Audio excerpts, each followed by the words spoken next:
अस्सलाम वालेकुम दोस्तों। Welcome to my YouTube channel AH clinic one. उम्मीद करता हूँ सभी दोस्त खैरियत से होंगे। दोस्तों, आज की जो हम मेडिसिन पढ़ेंगे ये हिचकी और एक्जिमा के लिए बहुत अच्छी मेडिसिन है। और स्पेशली जो हाथों के ऊपर एक्जिमा हो जाता है उसके लिए बड़ी अच्छी मेडिसिन है। दोस्तों, आज की मेडिसिन का नाम रेनन कोलस बल्ब है। ये मेडिसिन 4 से 5 क्लिनिकल कंडीशंस है जिनके ऊपर बतौर पेटेंट मेडिसिन के तौर पर इस्तेमाल की जाती है। कुछ अद्वियात ऐसी भी देखने को होम्यो के अंदर मिलती हैं जिसके अंदर 15-15, 20-20 क्लिनिकल मरीजों की कंडीशंस मिलती हैं जिनके ऊपर अप्लाई किया जा सकता है।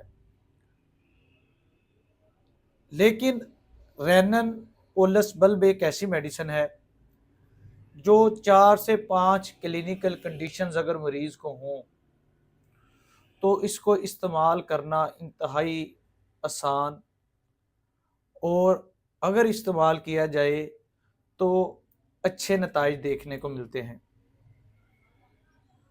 दोस्तों, रेनन क्यूलस बल्ब को पसलियों की दर्द के लिए इस्तेमाल किया जाता है। आपको पता है कि जो हमारी रिब्स हैं उनके नीचे लंग्स होते हैं। अगर लंग्स के अंदर कोई इन्फ्लेमेशन आ जाए, रेशा पीप आ जाए तो तब भी चेस्ट पेन होती है।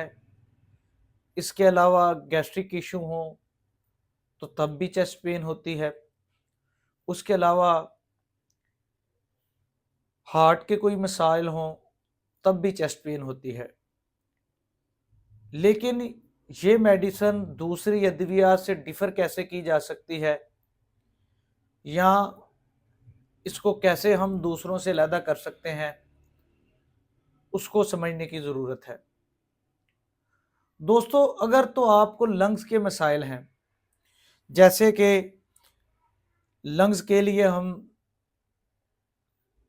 मेडिसिन यूज़ करते हैं ब्राइउनिया चेस्ट पेन के लिए, अक्यूट इन्फेक्शन के अंदर।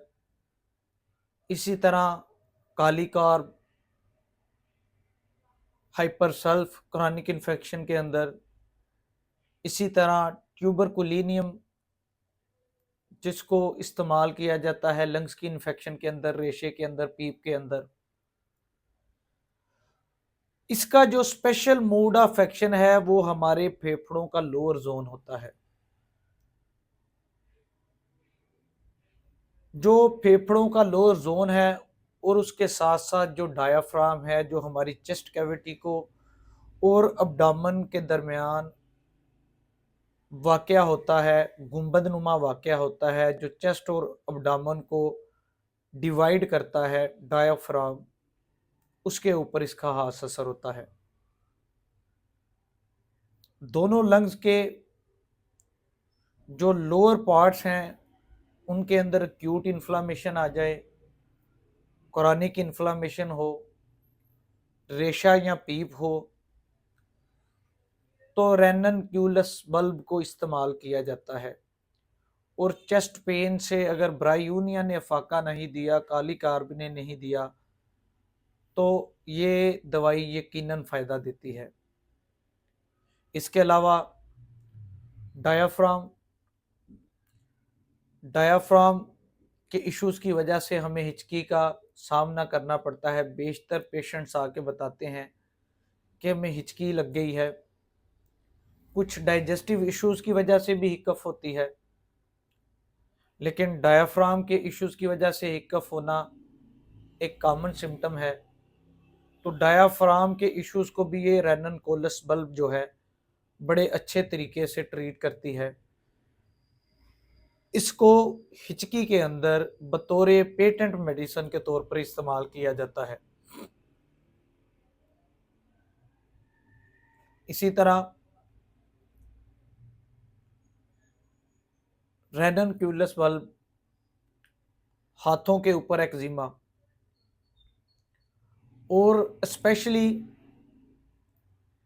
हाथों की तलियों के ऊपर, हाथों की बाहर वाली साइड के ऊपर एक्जिमा, एक्जिमा के अंदर हाथों के ऊपर हारिश होती है, जख्म बन जाते हैं जिनमें से खून रिश्ता है, और कोई भी सर्फ, कोई भी सोप, अगर सादा पानी भी इस्तेमाल करें तो शदीद किस्म की बर्निंग होती है। इसको हाथों के एक्जिमा के अंदर बतौर पेटेंट मेडिसिन के तौर पर इस्तेमाल किया जाता है। दोस्तों, ये मेडिसिन भी रूस्टॉक्स की मेडिसिन की तरह, रूटा की तरह सर्द मरतूब मौसम में इसमें एग्रावेशन होती है, खुशक मौसम के अंदर मरीज में बड़ी बेहतरी आ जाती है। दोस्तों, वो लोग जो अल्कोहल का बहुत ज़्यादा इस्तेमाल करते हैं और उसके बाद उनको हिचकी या एक्जिमा के मसाइल आएँ, तब भी इसको बतौर पेटेंट मेडिसिन के तौर पर इस्तेमाल किया जाता है। और इसके आंवले जो हैं वो नीले रंग के होते हैं और जिल्द का कलर नीला पड़ जाता है एक्जिमा के अंदर और उनसे खून रिश्ता है। दोस्तों, इन क्लिनिकल कंडीशंस के ऊपर रैनन कोलस बल्ब को इस्तेमाल किया जाता है और अच्छे नताइज देखने को मिलते हैं। ये एक छोटी सी रेमेडी है जिसको इस्तेमाल किया जाए, इंतहाई नामुराद अमराज स्पेशली एक्जिमा के अंदर, तो वो मुकम्मल शफायाबी देखने को मिलती है। मैं उम्मीद करता हूँ आपको ये वीडियो पसंद आएगी।